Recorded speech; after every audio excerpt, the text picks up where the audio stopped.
আসসালামু আলাইকুম সবাই, কেমন আছেন সবাই? আশা করি সবাই ভালো আছেন।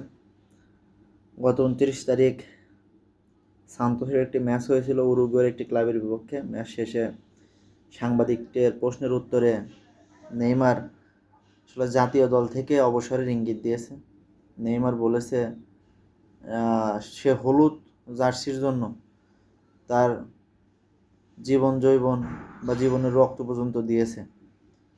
ব্রাজিলের হয়ে নেইমার ১৩০টি ম্যাচ খেলেছে, ৮০টি গোল এবং ৫৯টি অ্যাসিস্ট করেছে।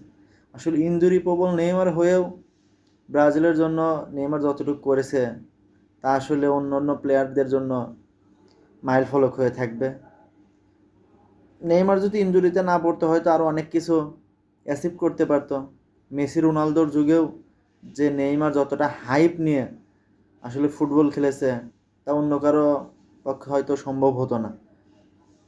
যাই হোক, আশা করি নেইমার তার পরবর্তী জীবন বা পরবর্তী ক্লাবে ক্লাব ভালো খেলবে। আমরা হয়তো নেইমারের জায়গায় অন্য নতুন কোনো প্লেয়ারকে দেখব, হয়তো আর নেইমারকে দেখব না। যাই হোক, ব্রাজিলের হয়ে সর্বোচ্চ গোল নেইমারের ৮০টা। এরপরে আছে কিংবদন্তি নাও হয়েও আসলে ব্রাজিলের হয়ে সর্বোচ্চ গোল নেইমারের।